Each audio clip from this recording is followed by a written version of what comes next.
Hello, everyone. Assalamu alaikum. My name is Malia.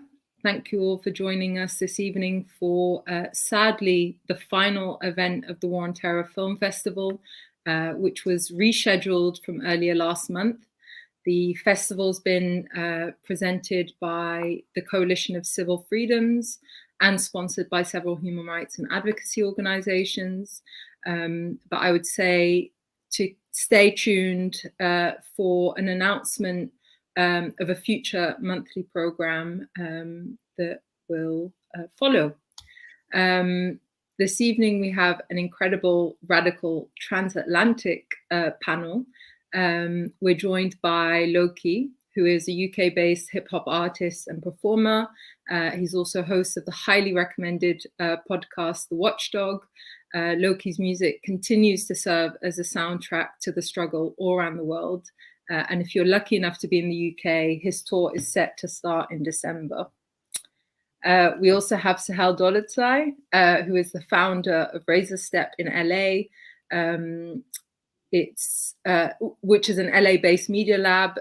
His practice explores the afterlives of empire and utilizes scholarship, essay, short film, video, and the curatorial. He's the author and co-editor of several books, including 50 Years of the Battle of Algiers, Past as Prologue, Black Star, Crescent Moon, the Muslim International Black Freedom Beyond America, and Return of the Mecca, The Art of Islam and Hip Hop, amongst others. His film and video work includes directing a music video for the band Algiers, 2 short films with Yassine Bey, aka Mos Def, and a cinematography for Zach de la Rocha of Rage Against the Machine. His other writings have appeared in Artbound, The Nation, Counterpunch, Al Jazeera Souls and Wax Poetics, amongst others. And he's currently a professor in the Department of Film and Media Studies Department, the Department of African American Studies, and the program in Global Middle East Studies at UC Irvine. Apologies. So thank you all again for being here, especially those across Europe. It should be around between 10 and 11 that we're all tuning in. And for those of you that had trouble accessing the film, there was some technical issues, but the hosts will kindly share a link to be able to view the film throughout the week. So not all is lost.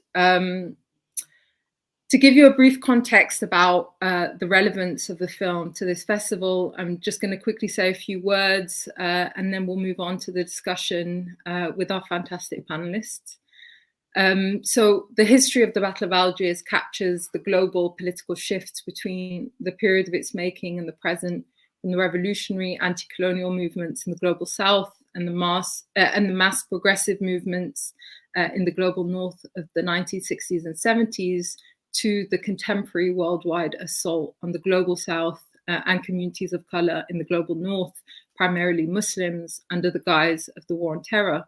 Sohail makes this point in his book.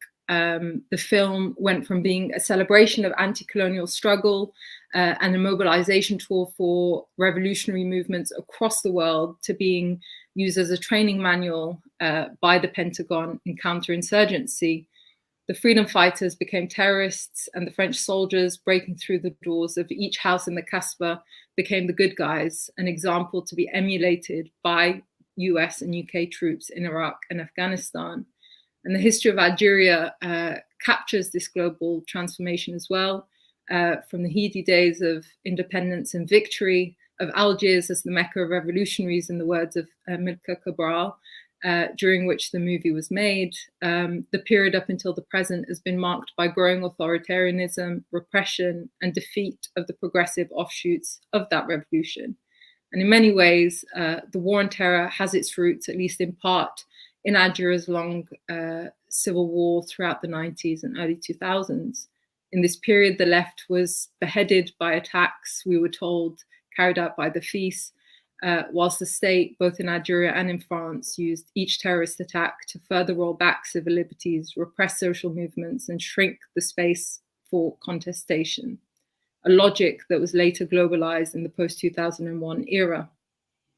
In the same way that the movie's meaning was being warped, so was the country and the institutions like the FLN, which it depicted.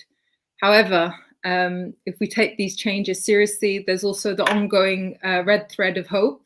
In the last decade, the Middle East and North Africa have been rocked by mass uprisings and have and continue to challenge local regimes and ruling classes, as well as Western imperialism.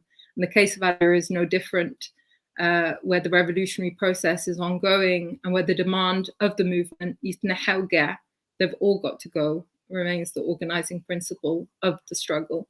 In this context, the social meaning of the movie has shifted again, representing a struggle for freedom, which is unfinished, which the mass movements in the region are mobilizing to bring to their conclusion.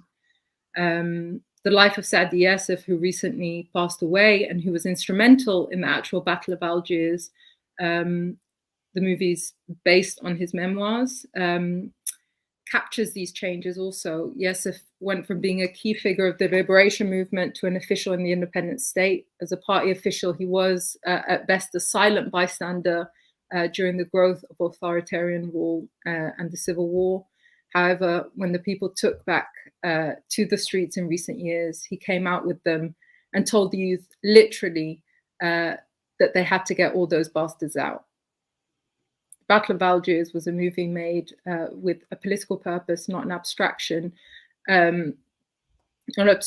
high above the historic reality it depicted, but instead in the trenches alongside the people in their struggle.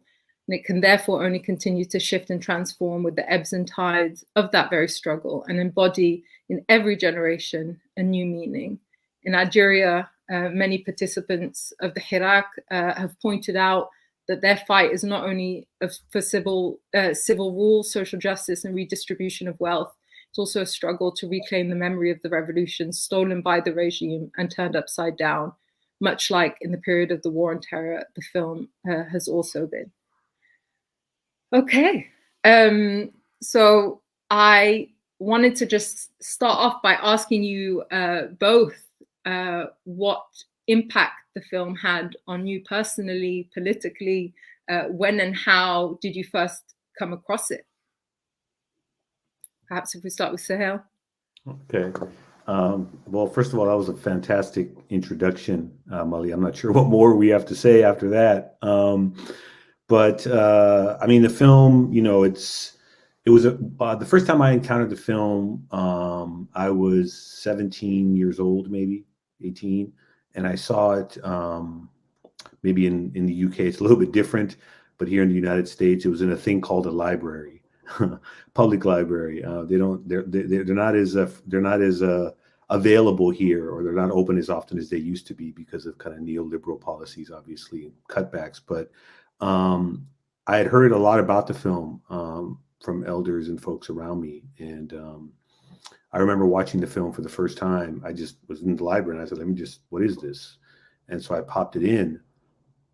Here's this film that I'd heard about and was just blown away. Was blown away by just how visceral it was, how real it seemed. And we can talk about that because the film obviously is real, but it walks the line between kind of narrative and documentary, right? It's using actual people who participated. It's using non-professional actors. It's shot on locations where actual fighting took place. Of course, I didn't know any of this when I first encountered it, but it had a tremendous impact on me. I mean, I can't overstate that because it really led me down this road where, for me, growing up in Los Angeles, hip hop and punk music were the primary ways in which I was able to try to understand the world I was in. And this was the first time that a film did that for me. And it did it in such a powerful way that, I mean, literally I wouldn't be doing what I'm doing now if it wasn't for the film, The Battle of Algiers, in terms of going through university education, going to film school, getting a doctorate, doing all that, and studying this kind of nexus between culture and radical politics. So it again, I can't overstate the importance of that. Yeah. Thank you, sir. Loki? Firstly, I would like to say it's great to be with you both. I'm a big fan of both of you. And also, I'm really honored to have been invited by CCF, who I think do amazingly important work. For me, what I saw in the film was a kind of materializing of the stuff I had read by Frantz Fanon previous to that, and then Malia Bouattia. It guided me towards the film. Is an example of Italian neo-realism, where you're seeing, exactly as Sohail said, mostly non-actors depicting essentially real life events in it. And it gave me, as someone growing up in London, a good way to visualize what is, one of the most momentous struggles within the lifetime of our parents and grandparents, alongside Ethiopia beating the Italians in 1896, or the Haitian Revolution in the late 1700s and the 1800s. And even, some would say, Japan defeating the Russians in the early 1900s. You're talking about one of the rare occasions within the last few hundred years where we've seen what are racialized as non-white people defeating unambiguously defeating a key European power. Let's not forget, obviously, when Arabs first got to the United States, they won a legal case to be referred to as Caucasian. However, with the case of Algeria, you clearly see that Arabs are racialized in very specific ways.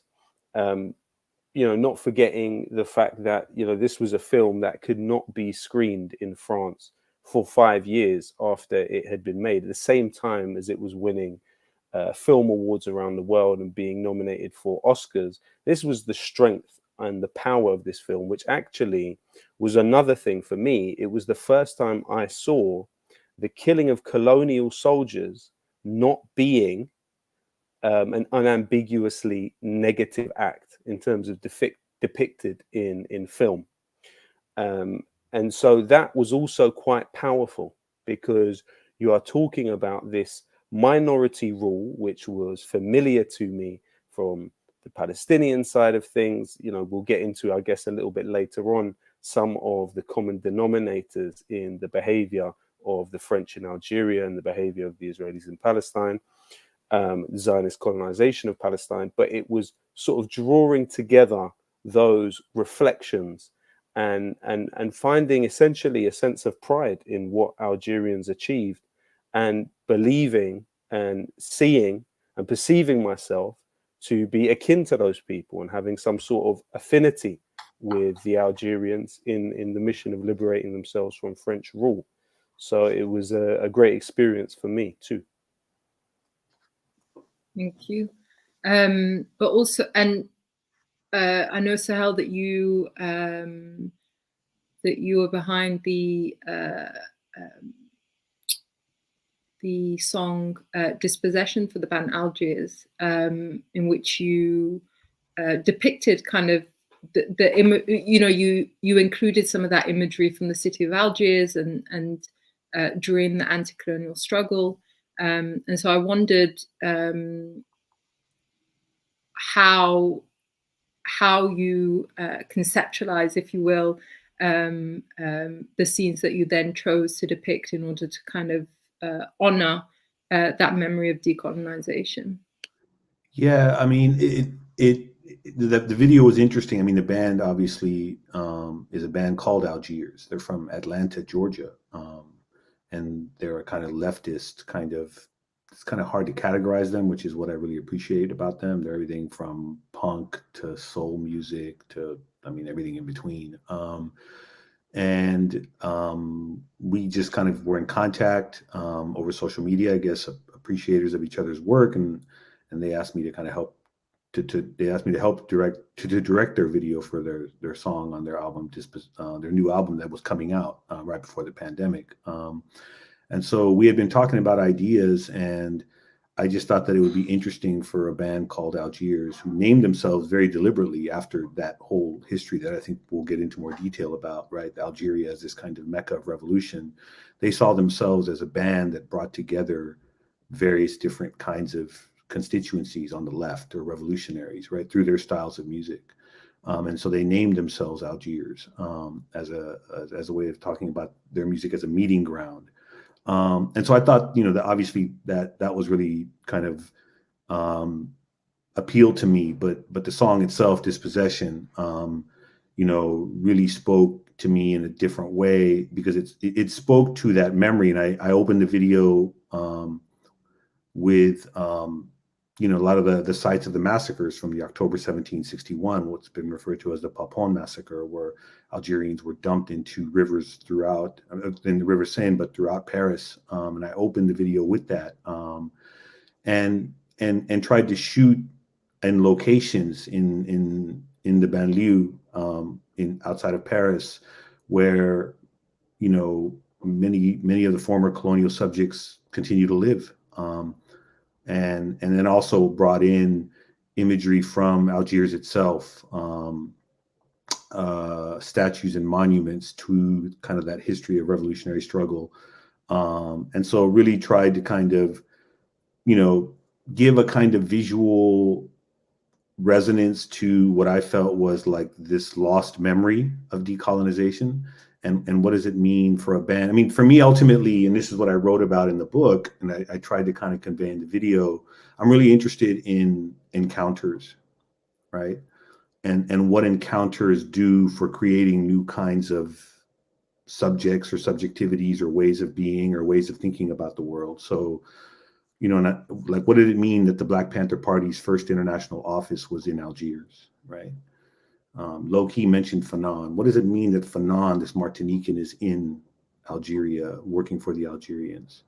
What does it mean that that film itself, The Battle of Algiers, became a flashpoint, as you mentioned in your opening comments, Malia, became a flashpoint for kind of revolutionary politics for very disparate groups. I mean, from the IRA to Baader Meinhof to the PLO to the Black Panther Party to Tupamaros rebels in South America. Like, I mean, you have a range of groups who saw themselves as Algerian, or in the Algerians, right?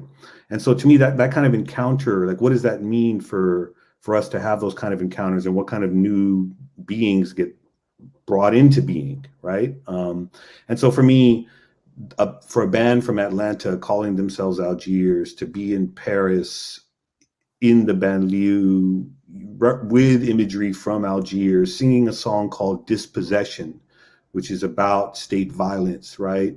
And then closing with a Mahmoud Darwish poem, right? Because dispossession and Palestine obviously are, they go hand in hand, tragically so. So I was really trying to create a visual text that could kind of speak to all those reference points and kind of invoke that, what I think is a kind of ghostliness to decolonization. Because I feel like this is part of why, when the Pentagon screens the film, okay, we can say, yes, there's a very strategic or material or direct reason why they're doing it. It's the war in Iraq and Afghanistan. And I believe that that's why they were doing it. But I also believe that they're also much more sophisticated and, I would say, diabolical than that, right? One of my favorite writers, Viet Nguyen, he's a novelist and a scholar. He writes that wars are fought twice, once on the battlefield and then the second time in memory. And that the battle over the memory of decolonization is what we're still struggling with. It's an unfinished battle, right? We remember the scene in the film where Ben Amidi's on the rooftop with Ali Lapointe. And he says to him, I'm paraphrasing, but essentially, fighting a revolution's hard, winning a revolution's even harder. But the hardest thing is what we do after. And obviously, it's something Fanon warned us about as well. And so we're still dealing with that unfinished project of decolonization. It's still a ghost that haunts us. And I felt, and forgive me for the long answer, but I wanted that video to kind of speak to that ghostliness, but also that longing for that unfinished project, you know?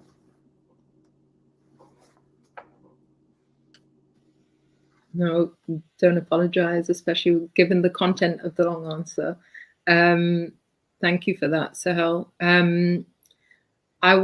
Given that we are, you know, the time that the festival has taken place and the time that we are all meeting as campaigners and activists on the question, it is 2 decades since the War on Terror. And so whilst I touched on it a little bit in the intro, I want to hear a little bit more from you to start, Sohail, around about the specificities of how this film has been used in those last 2 decades. Okay, thank you. I mean, I'm sure Loki has a lot to say as well, so I'll try and be very brief. I mean, it's, you know, again, for me, it was striking because of the impact that the film had on me, and I knew it had on others around me. You know, to then see that it was being used by the Pentagon publicly, like they had a public kind of call to the generals to come watch this film, and they had a very kind of, you know, provocative, you know, teaser, you know, bombs being planted in cafes, civilians being killed, you know, occupying forces under threat, you know, sound familiar, right? And then they say, come watch a screening of the Battle of Algiers, right? And so to me, it was part of so much that was disturbing after 9/11. And it really, for me, it took me a while to kind of make sense of it. I was doing other kinds of work, but that's why I knew I wanted to return to it. And so when I started doing more research into exactly how, I mean, there's so many ways to parse this, and I tried to do it in the short book. But I mean, you know, 9 days after 9/11, so September 20th, 2001, the Battle of Algiers is mentioned in Congress in terms of a hearing on quote unquote counter or anti-terrorism. The film is brought up for the first time 9 days after 9/11. And so it's not something that was beyond outside of their radar. It didn't take them 3 years to catch up, or 2 years, you know, to catch up to it in 2003 when they finally announced the screening. They had already been thinking about it. So not only was the film mentioned 9 days after 9/11, but we also come to find out that, for example, the U.S. blueprint on counterinsurgency, known as the Petraeus Doctrine, is directly modeled after David Galula's work on counterinsurgency in Algeria, right? French counterinsurgency in Algeria. So the U.S. blueprint for counterinsurgency in Iraq, Afghanistan, or wherever is modeled on what the French did in Algeria. And I traced that history of the French generals who were part of the OAS, who fled and spread throughout South America, and the CIA brought them in to train in Operation Condor, and they came to work for the CIA. It's no coincidence, right, as you mentioned in your opening comments, Malia, that there's these connections, and we can get into it. But it's also important, right, and I think you mentioned this, Malia, that, you know, I guess it's easy to see 9/11 as a breaking point, as something fundamentally new that happened, that was different than the world that was September 10th. And I think somehow that can make sense to a lot of people. And I think there are some things that were done differently. But I think, to me, fundamentally, as you suggested in your opening comments, what 9/11 was a project that was extending a relationship of coloniality, a colonial logic that had been in place for centuries. And what 9/11 also ultimately did was authorize the deepening of that colonial relationship, right? And emboldening police and military forces across the globe, domestically and globally, right? And so as I open up, the first lines in the book are the Battle of Algiers, right? I even forgot my own opening of the book, right? The Battle of Algiers is still being waged, only now on a planetary scale, right? This idea that like the war, that the hunt for Ali Lapointe, the hunt for the enemy is on, right? And what 9/11 did was kind of give legitimacy to that in a way. And I talked about it in different ways by one, coding all forms of resistance or political violence, if we want to call it, as terrorism. And that had profound impacts for even leftist solidarity politics, which maybe we can talk about. But it also justified kind of torture, right? And again, that was central. And remember, the Battle of Algiers is a film, and this is to me also just what's so brilliant about it. The narrative of the film is structured by torture.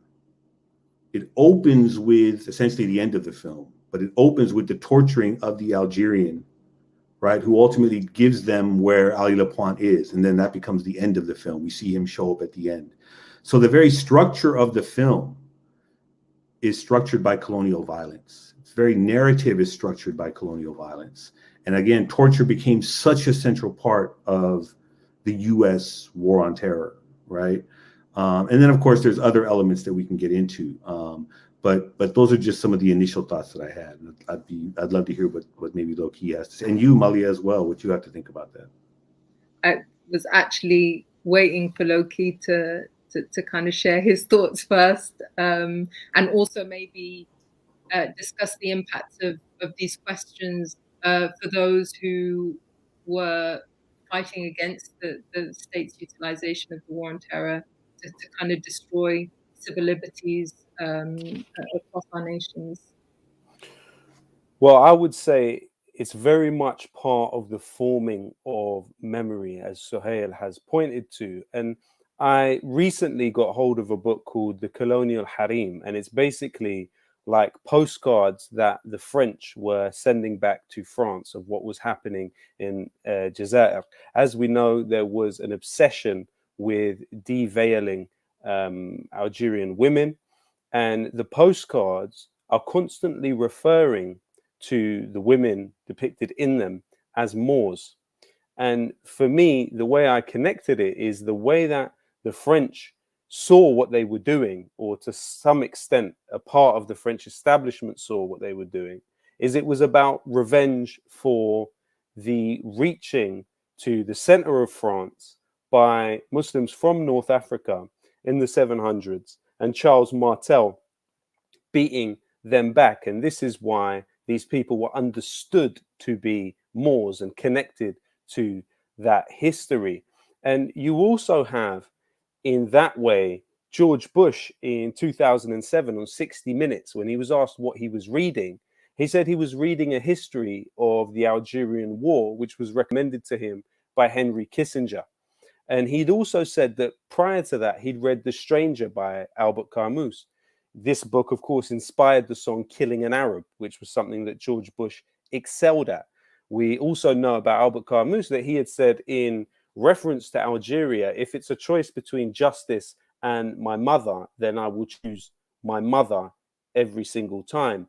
And the harbor of the Algiers harbor was known for being the place where torture victims were dumped at night, sometimes in barrels. You know, the public display of dead bodies of Algerians was common. The putting of signs by these bodies once left on the road by the French as warnings to other people. You know, this is what we saw later, many years, to be understood as Idarat al-Tawahush, you know, the administration of savagery, which was sort of exceptionalized and culturalized when it was used to look at a group like Daesh, for example. But many of the practices of the French in Algeria have clear common denominators with that kind of stuff. We're talking about people being executed and then paraded through the town on military vehicles. We're talking about the French organizing busloads of Algerians to go up to the mountains and watch executions take place.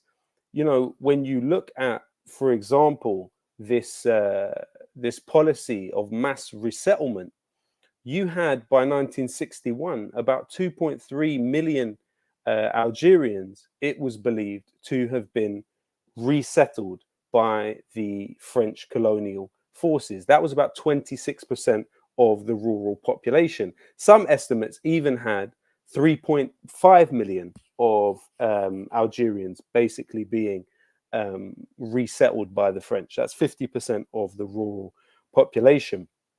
Also, when you look at the way that the kind of same colonial feminism that we see now leading us to a place where Tony Blair can pontificate about a situation in Afghanistan where, and that is in no way to detract from the cause of education, but in the tens of thousands of Afghan women in university at most from a population of 30 million.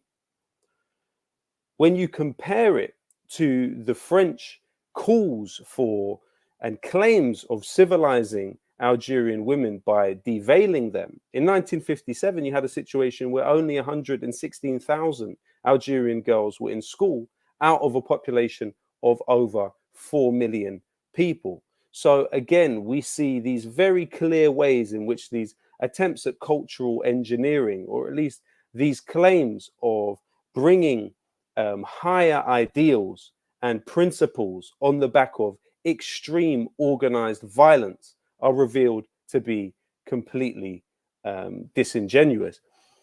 In addition to that, you also see an interesting way in which during the war on terror, you'd have an organization like Khaki International.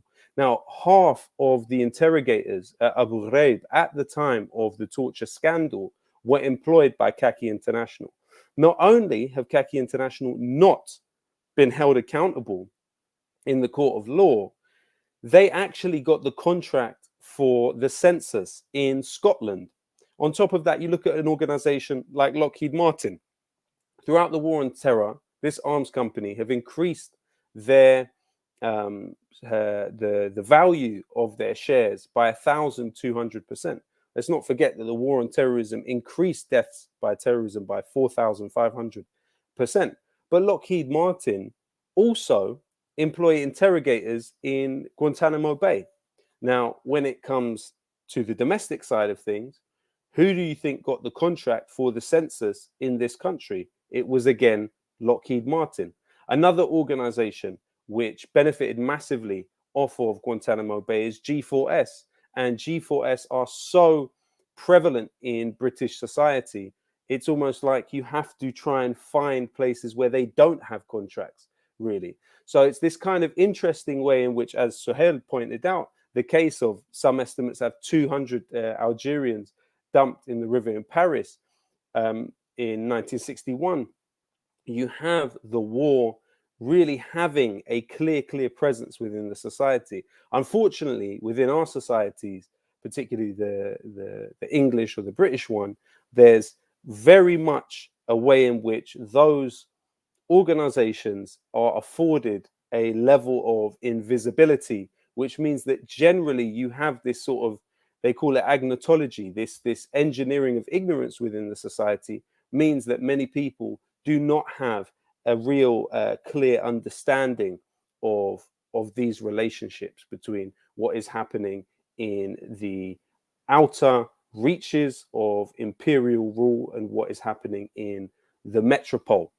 You know, you also see an interesting example whereby one of the things that the French imported to Algeria was the radio for aiding their colonial control of the population.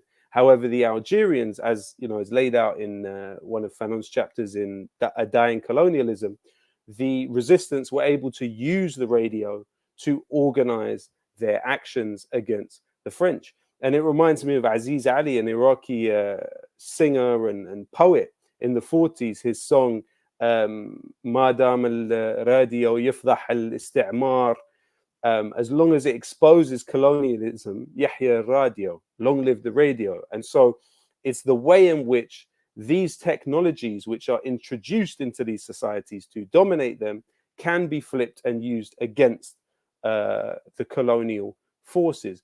In some ways, you know, the telephone, particularly the mobile phone, actually, within the Palestinian context, has been a key vector of several different forms of violence against the Palestinian population, whether it is the assassination of Yahya Ayyash or the assassination of Mahmoud Hamshari, his name was Hamshari, the PLO in France, where the Israelis were able to stuff these telephones full of explosives and kill these people. You know, in addition to that, you see the way in which the Israeli military, while working with Motorola, was able to form its own encrypted network for the Israeli occupation forces that the Palestinian resistance would not be able to have access to.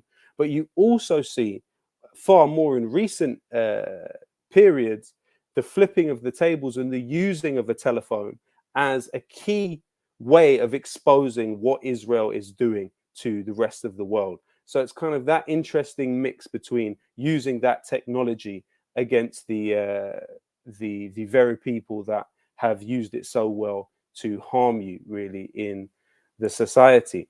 So I think that there is a lot that we should take and can take from the Algerian example, but there's also an important part of it, which is being aware of the way that those who perceive themselves to be on the other side of the equation have also learnt from the mistakes that they understand to have taken place on their side of the equation. And it's important that we're kind of aware of that. Thank you. There's so much there that I want to keep asking questions around. But I think that for me, one of the lines which links to what you said about how the story in many ways continues, these practices have continued, have evolved, and you know, the kind of securitization policies have been refined, you know, technology has developed and whatever, but the line that Colonel Mathieu used in particular just kind of outlined the kind of very foundations of it when he said, you know, to know them is to eliminate them. Consequently, the purely military aspect of the problem is secondary. Most important is the policing aspect. And so I wondered, for both of you really, how you think that resonates today, particularly in light of kind of state practices around that link to the war on terror. Yeah, I mean, I'll jump in here. I mean, I think, you know, there's so much to say about that relationship. I mean, I think maybe to me or for me too often, what has happened post 9/11 amongst you know, from liberals to the left even, has been somehow a distinction made between the police and the military. Right? Where domestically, it's I'm not saying it's easy, but it's easier to call out what the police are doing here in the United States domestically. It's very crude, it's very raw, and it's very unadulterated white supremacy. I mean, it's very obvious, and we can point out, sadly, too many examples of that. George Floyd maybe being the most obvious recent one. But in terms of like, but there's somehow a way in which the military and what it does abroad gets a pass, or is only seen to be excessive in moments, right? A certain massacre at Nisour Square, or if you want to go to the Vietnam War, My Lai. Okay, so there's some, it's almost like saying a few bad apples, right? So the military, if it is brought under the microscope, is only looked at for its excesses, right? But that it's understood or assumed that its default is that it's a good or, you know, sound entity or institution that is meant to protect the liberal international order, right? And so for me, I think, and this has been maybe one of the driving forces in my work, is trying to make those kinds of connections, right? It's what Malcolm said: what the police do locally, the military do globally, right? That we have to understand these two entities as flip sides of the same coin, right? And we can get into the raw numbers of how brutal. And I think this is maybe part of what I hope people can begin to understand more is, I think even for folks from our part of the world who have been directly victimized by the last 20 years of war on terror, and I'm talking about, of course, what might be called the Middle East or South Asia, or whatever frame you want to put on that. I'm not sure that we even understand how devastating NATO militaries and Western militaries have been and continue to be in our parts of the world, right? I think it's very easy to get lost in statistics or death counts, which I don't think really, it does something for us, but I don't think it really gets to the depth of the kind of brutality that these forces enact and project. And so I think that's really important to have that connection. I think the scene you have with Colonel Mathieu that you mentioned, Malia, is really instructive in that way, because, here you have in the United States context, I mean, especially after the war on terror, I mean, the most common job for returning servicemen is to join police forces. In fact, they're recruited, right? But there's also tremendous training between them. Local police forces here in the United States go and train with military in Iraq and Afghanistan on how to look for IEDs or house-to-house sweeps, and that's X, Y, and Z. And vice versa. The military have come to train here in Los Angeles, in New York, right, on how to do policing, right? And so there's clearly a nexus and a connection here to how these systems operate. They're both about securitizing, right, from a particular kind of threat. I do think that the language of terrorism, the quote unquote terrorist, has really legitimized that, so that now it's become this almost amorphous term, an invisible enemy that can become almost anyone. And you've seen that in the United States context, where police are referring to non-Muslim Black and brown communities as terrorist threats, right? So you begin to see the way in which the term has expanded and spread in this kind of amoeba-like fashion.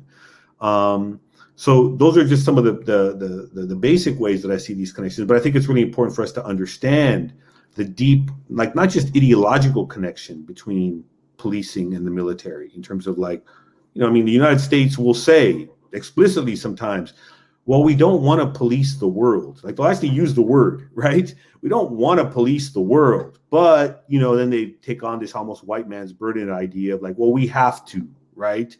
Because of those savages over there. That's their rationale. So they'll actually use the word policing. And I think it's really incumbent upon us to really understand those profound connections, right? And this is what the whole Black radical tradition has been in the US context, is making those connections between what's happening in Harlem, Watts, Southside Chicago, right, to the colonial wars or the anti-colonial resistances that were taking place abroad, right? They were making these connections because for them, and I think this is what's important, is that we see white supremacy as a global structuring logic, right?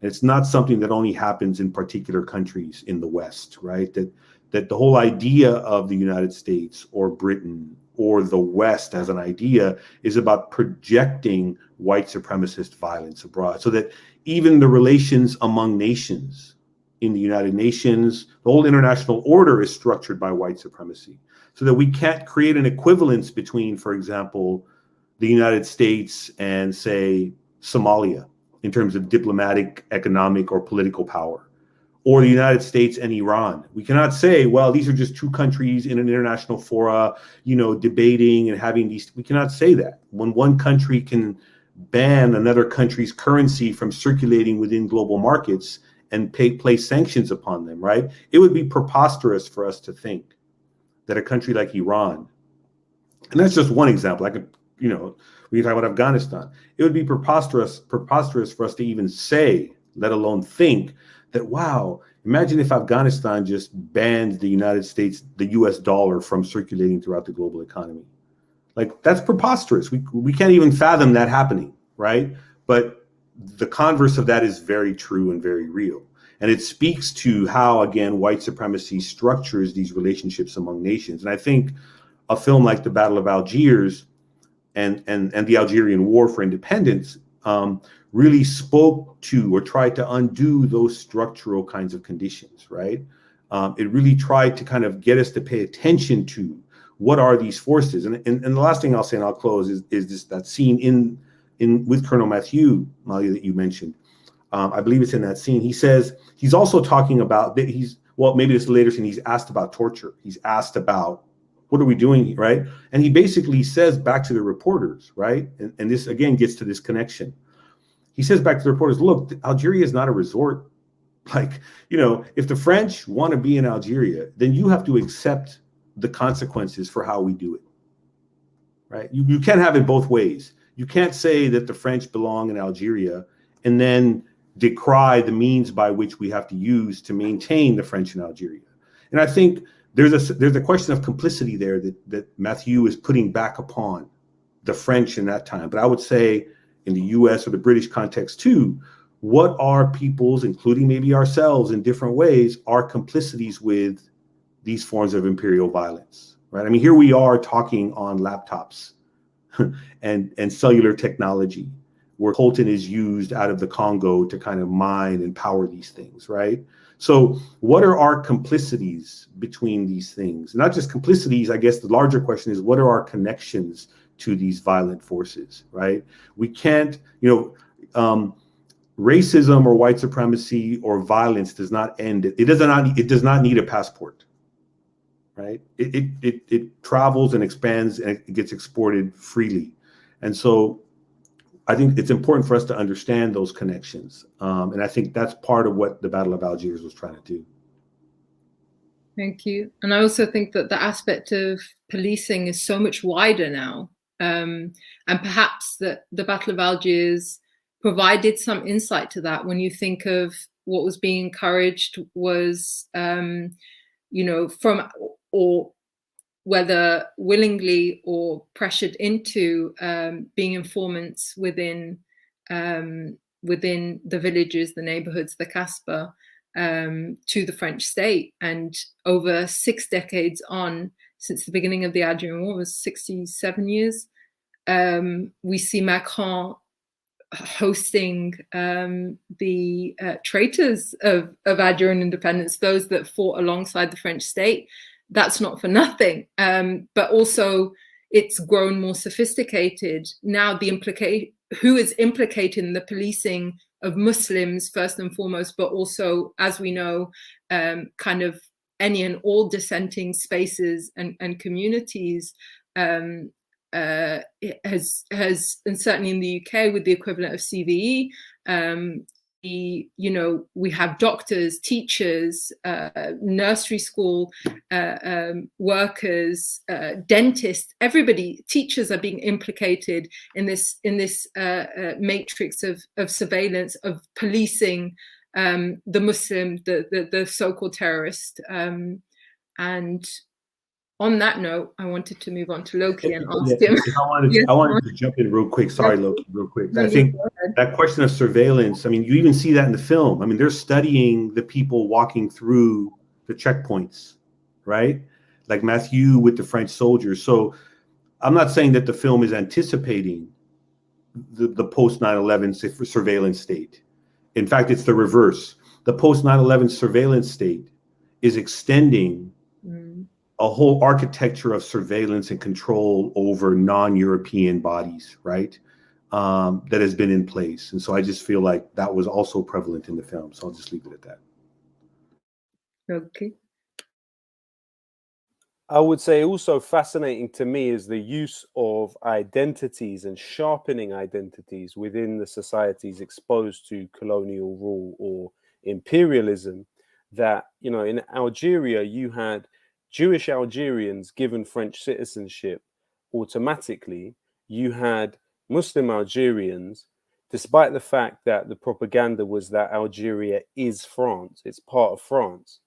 Not until 1958, when de Gaulle came in, did Muslim Algerians get French citizenship, because up until then, they were legally defined as French Muslims. So they didn't have full legal rights. What you see in the example of the US invasion of Iraq is an establishment of muhasasa, of a quota political system, which means that different delineations within, in terms of identity, will determine what political position that person can have in the state. And what that does is it lays the foundation for these antagonisms to get deeper and deeper.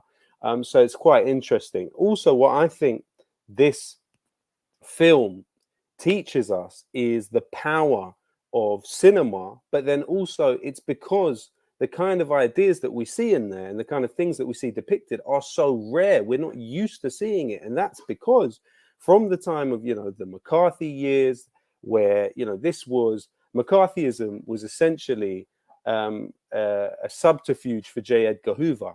And so you had Walt Disney literally sitting there and implicating all types of people within the film industry for what he said were their political beliefs, though in many cases that wasn't clear. You had Paul Robeson hounded out of public life and spending really the rest of his years in a reclusive state. Paul Robeson was somebody who had trained to be a lawyer. He was born to a father who was in bondage at the time he was born.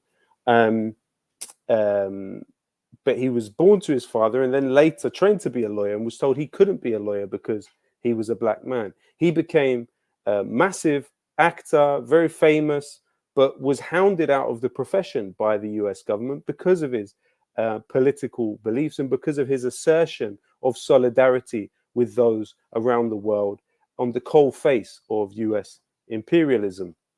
Also, in addition to that, we have seen over the last few decades, and this is a very conservative estimate, around 800 films in Hollywood that have essentially been co-produced by the CIA and the Pentagon. They have edited scripts, they have had access to all of the information about these films and helped really curate our understanding of the rest of the world and what is happening. Because let's not forget that the US, its top two exports are film and weapons. And essentially those top two, number 1 and 2, are entwined in major ways.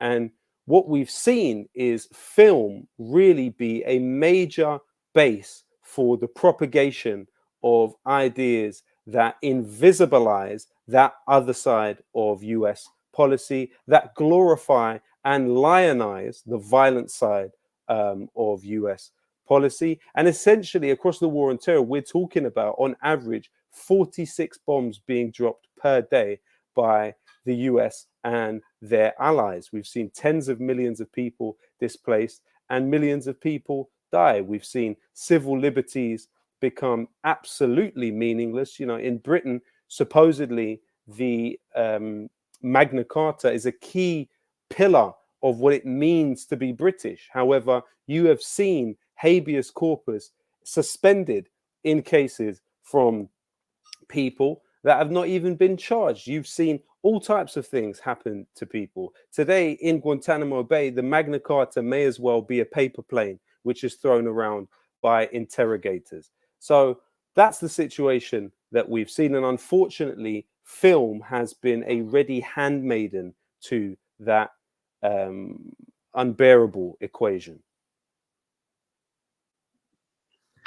The fact that you're both creatives and you're within that space, arguably, how do you see hope as far as resistance to what dominates culturally and how states are using it? Do you feel that the alternative, that an alternative that reaches kind of wider audiences is possible?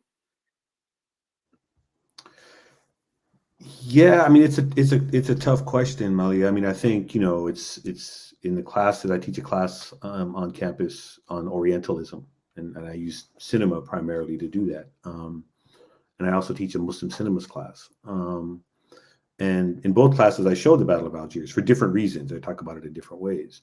But, the question often comes back is, we talk about, representation and ideology and how they get carried through film and what that means. And it's very telling, and I'm not sure what I think it speaks to both the power of the Battle of Algiers, but also what has happened since, which is, I think, speaks to what Loki was talking about, which is when they ask me, okay, so what's a film that gets it right?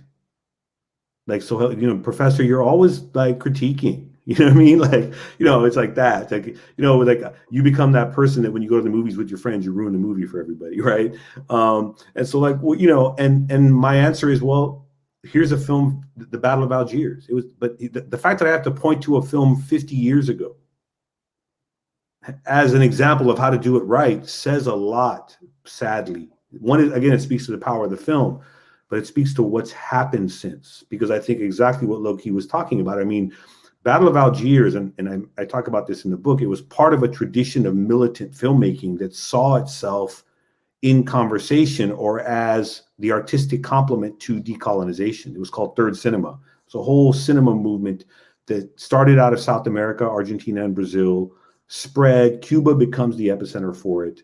But the continent of Africa pick it up. The Palestinian filmmaking crews pick it up. In Egypt as well. It becomes this, like, catches like wildfire. Even for activist filmmakers in Europe and the United States, they pick up the mantra of militant cinema. And so there's this whole tradition of third cinema and militant film that the Battle of Algiers is a part of. Yet, we've seen in many ways, just like the movements themselves, they've been kind of undercut or undermined. And as Loki mentions, film, even before decolonization, I mean, D.W. Griffith's Birth of a Nation was a primary example in the U.S. context of how cinema and white supremacy worked hand in hand. But they realized the power of film, and they realized that they had to kind of control how it works and the effect it could have. That doesn't mean there haven't been examples since the Battle of Algiers of doing that. I think there have been some fantastic examples of doing it, but I think this is the place that we're in now. I mean, I think there's a way in which, like, technology has seemingly democratized the possibilities of making art. But the question then becomes one of distribution, right? That's really the kind of mechanism of control. And so I think many of us are still struggling with that. And I would hope that we're going to continue to be creative and innovative in ways to get our ideas out, and not rely on these mainstream dominant institutions to do so, because they're just doing their job. That's what they're supposed to do. We can't expect them to do anything different, right? I'll leave it there because I know Loki probably has some amazing things to say. Okay. And I also wondered if you even see this as a battleground yourself. Well, I mean, now, exactly as Sohail puts it, it's about distribution, and the distribution is essentially defined by the algorithm.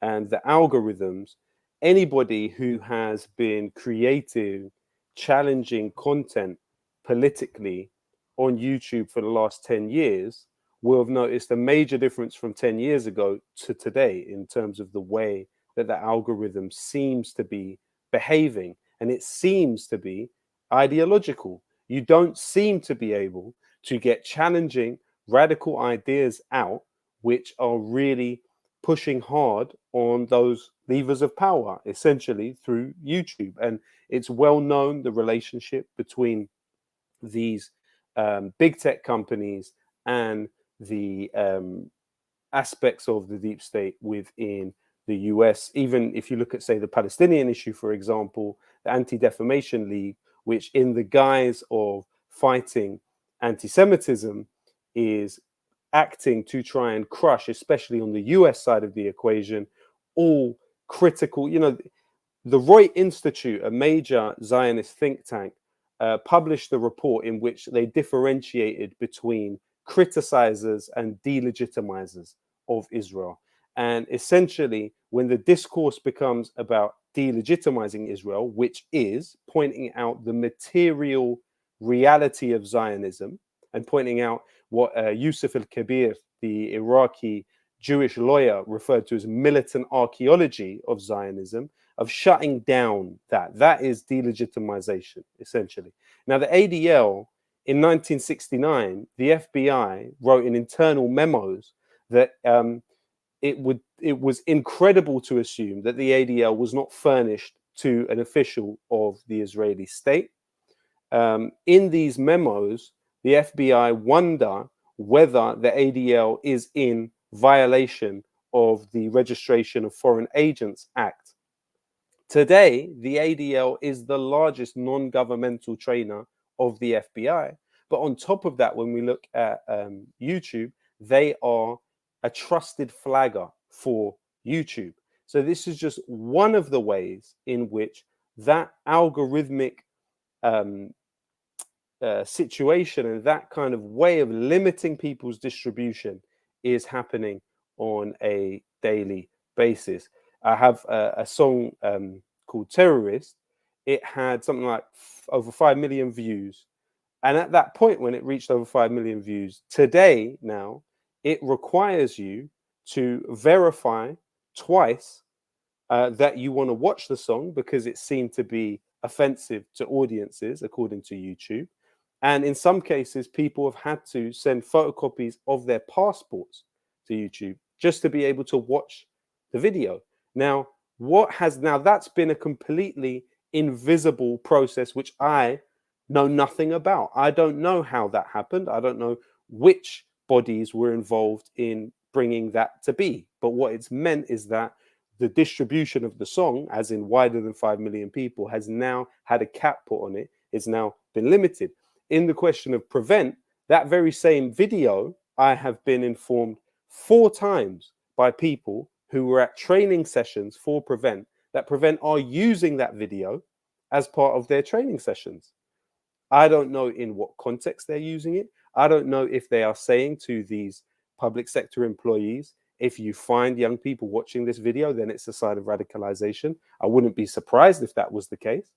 So these are the ways in which distribution of challenging ideas within our society are limited, and also there are essentially implicit rules to how the society functions. And the more you'd be putting out ideas in line with stuff like the Battle of Algiers, the more you're bumping up against those parameters of what is allowed within our society, I would say.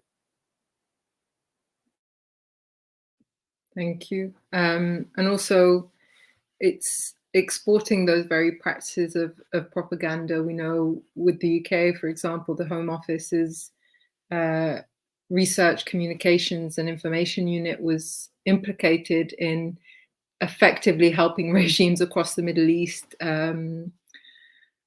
target uprisings, but they frame it as dealing with tensions or bettering communication between young people, disgruntled young people and their states through the means of everything from Egyptian soap operas to Ramadan radio shows. Like it's these practices continue and manifest in so many different forms, and I guess that also makes people feel incredibly overwhelmed about the extent to which these practices, these what we thought were old imperialist practices, have in fact just evolved. And so to many, it feels almost unmanageable to even partake in forms of resistance today, to organize against them. And so given the extensively bleak picture that we have painted so far in relation to all these questions, I wondered if either of you, both hopefully, had any words of hope, of motivation, and what it is that you feel that people watching should be focusing on, despite everything we've heard today, or in light of, rather. Yeah, I mean, I could just, I could take it back to the film. I mean, I think,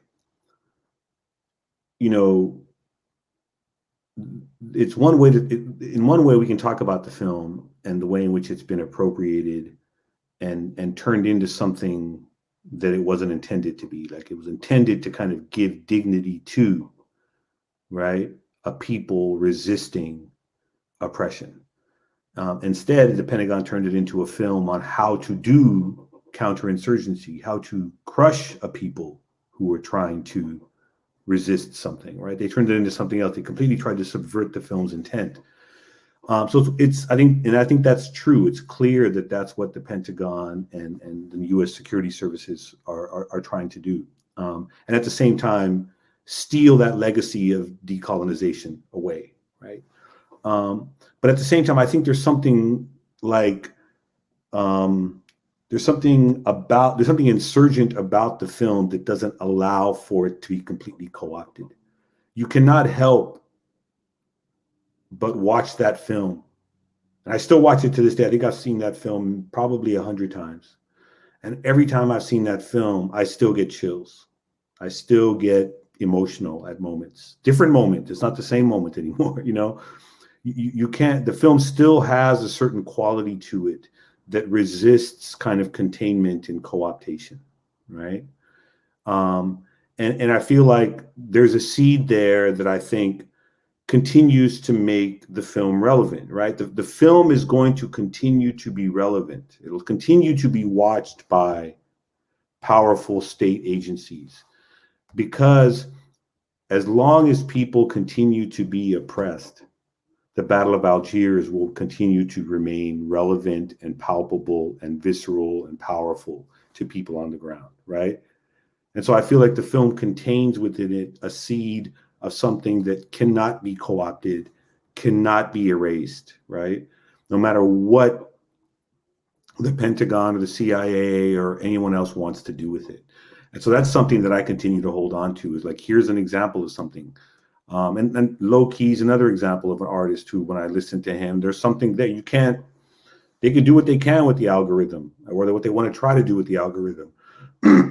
But there's something there that can't be taken away no matter how much they try. And that's what I try to lean into and really kind of savor, you know? Thank you, Milky. And also, perhaps if you could, I can bring back a point that you referenced to briefly in relation to Palestine, and how the Algiers War of Independence kind of often resurfaces within the space of solidarity and resistance to the Israeli occupation. Well, yeah, I just want to thank Sohail for his kind words. Also, you have to remember that when people look at the occupation of Algiers, it's starting in 1830 under the guise of stamping out the tactic that the Ottomans seem to have of kidnapping European travelers on the seas and putting them in bondage. You know, that was the excuse for the beginning of the occupation. But of course, Jazair didn't come fully under French control until 1870. And, you know, the way that many people refer to Algeria's Thawrat Million Shahid, because it was 1 million martyrs, some say more. This was a war of attrition. But essentially, the ability to maintain minority rule was always a doomed endeavor. And through the war of attrition, the Algerians were victorious. And I think we do have, you know, obviously there's still the entanglements that exist to this day, tragic in many ways, but that form of minority rule could not survive. And so it had to change in different ways, but its hand was forced. And essentially, you know, we're planting seeds for trees that we might not sit in the shade of. But the key is to assert again and again that resistance is not futile, resistance is fertile. And there are millions coming behind us.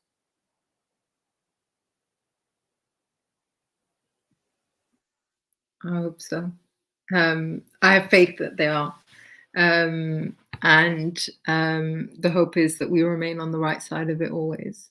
Well, just sorry, one more point. Yes. One more No, point. no, it's okay. It's okay. Go on. One more point. You know, the campaign that was waged against you, yeah, involved the Israeli embassy. That's what the Al Jazeera documentary makes clear. That within the NUS, there were people meeting with people from the Israeli embassy on how to push you out of your position. We know, and of course, that's a badge of honor. That is a badge of honor. And people in your position are not meant to still be doing what you're doing. And just the fact that you are still doing what you're doing, despite the war which was waged against you, let's not forget that, you know, the spy cops also infiltrated the National Union of Students. So what happened to you was essentially a run for what later happened to Corbyn on a bigger and more industrial level. But the fact that you have stuck to your politics is an inspiration for many people. And, you know, we will not submit, and we are not submitting, and we will leave those examples for the younger generations that come after us to say, these people struggled and fought, and we will keep fighting. We're not going anywhere. You know, an organization like CCF is testament, you know, in the face of all of the repression which exists in the United States, which is targeted at the quote unquote Arab American community, which is in some ways, you know, they're certainly akin, but I mean, let's not forget that the US actually came over, some figures from the FBI came over to learn from the PREVENT system in Britain. But we're talking about major mechanisms of demobilization within our societies during this era. Just because the rest of the society is seemingly unaware of the type of demobilization which we've been targeted, the fact that we're still here and we're still fighting and we're still pushing, it is a real testament to the righteousness of that which we are engaged in. And, you know, we're not exceptional, we're not rare, we're not, you know, we're merely interpreters of yearnings for justice, as Salvador Allende said in his last speech. That's all we are. But there's many, many, many more like us, and there's more of us than there is of them. The protest song is now going to stick in my head for days on end, but there are many, many, many more of us than them. And I think that I will leave it there. Unless Sohail, did you have anything else to add? No.